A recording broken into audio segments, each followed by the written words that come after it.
आज मैं वेल्डिंग कर रहा था और भाई आके कहने लगा, भैया इस पे थोड़ा वेल्डिंग कर दो। इस पे तो वेल्डिंग नहीं होगा। होगा, करके देखो, हो जाएगा। नहीं होगा रे, बहुत ही पतला है। होगा, छोड़ो मैं कर लेता हूँ। अच्छा, हमको सिखा रिया है। नहीं रुक, मैं ही करके देता हूँ।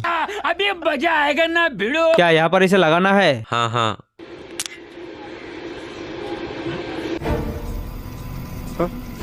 जुम करो जुम करो जुम।